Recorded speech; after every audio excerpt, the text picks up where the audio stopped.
Welcome to this MCMT video on drum layering. So, what is drum layering and why would we want to do it in a track?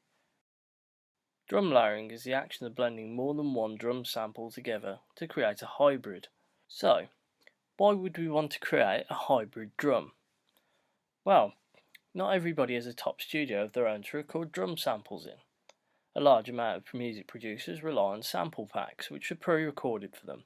Unfortunately though, these are not made to order.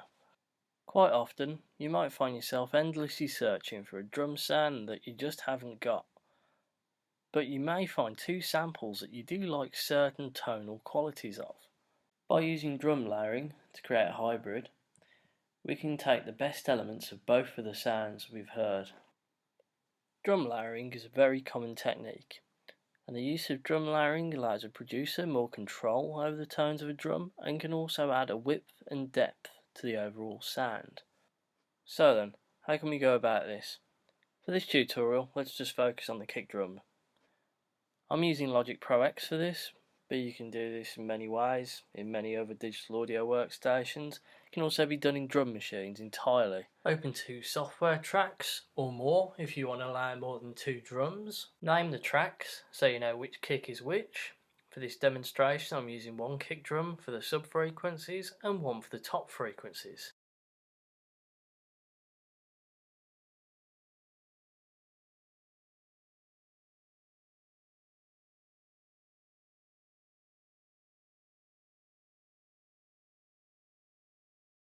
Add an EKS24 sampler to both channels.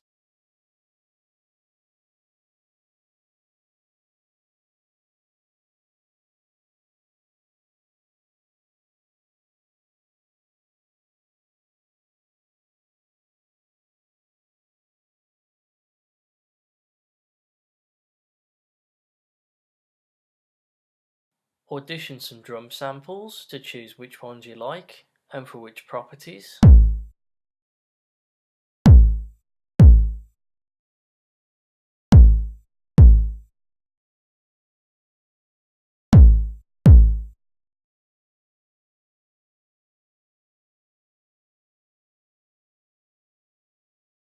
Now go to the edit option within the EKS sampler. You can drag and drop samples from Finder onto the keys in the EKS24.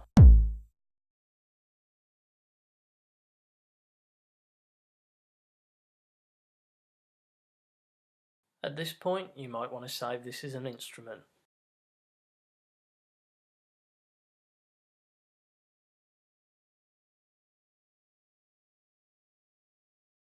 Pencil in your drum pattern.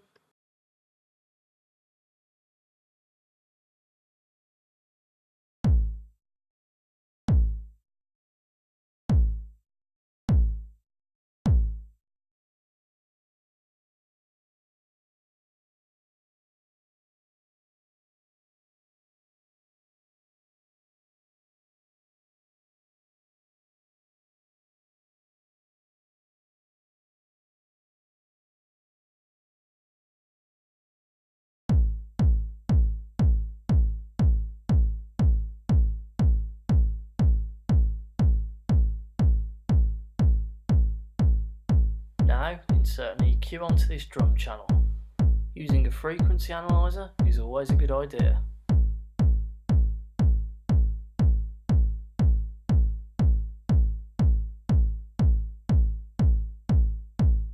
At this point of the tutorial, it would probably be a wise idea to plug in a pair of headphones, or make sure that you're using a pair of monitor speakers if you aren't. If you're just listening to this through laptop speakers, you probably won't hear this sub bass. Now I'm going to EQ this kick just for low end and sub frequencies.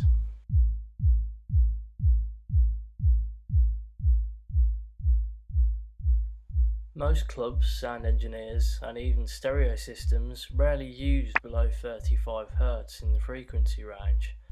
So to put a cut around this area is totally normal. It helps clean up the mix, but really it's better done on a drum bus instead of doing it on every single channel. It's much faster to do it on a drum bus, but I'm putting a cut here just because I want you to hear what it sounds like.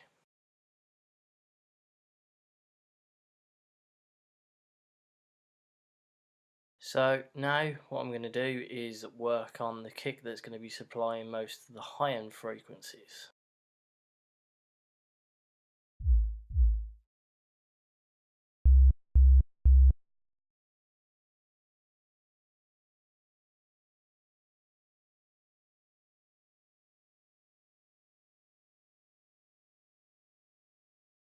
It's worth noting at this point that this kick is only an example. A different kick might suit your track, but really that's up to you and your ears to create one.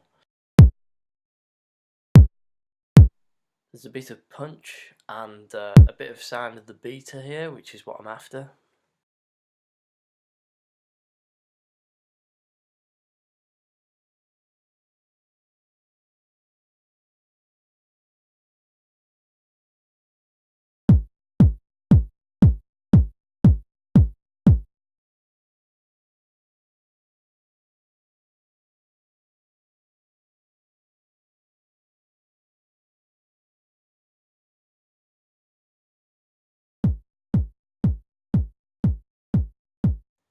And now insert another EQ.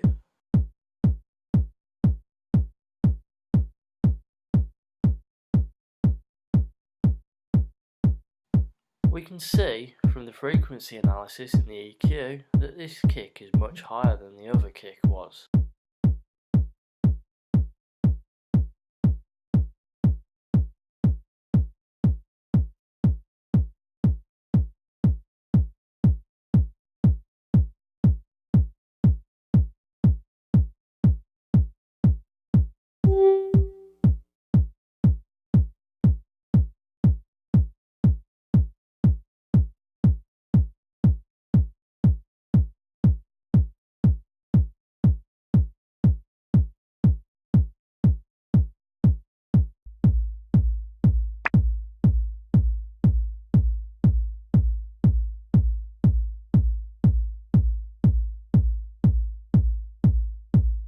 Doesn't sound quite right, does it?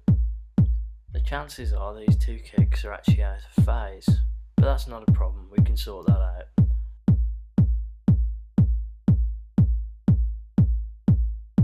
When two sound sources are out of phase, it can cause a cancellation of frequencies, and because of this, a weak sound. This can easily be fixed with a phase inversion switch, however. You can find the phase inversion switch within the Logic Gain plugin. If the two kicks are out of phase, you should be able to hear the difference pretty much straight away the moment that you press the phase reversal switch.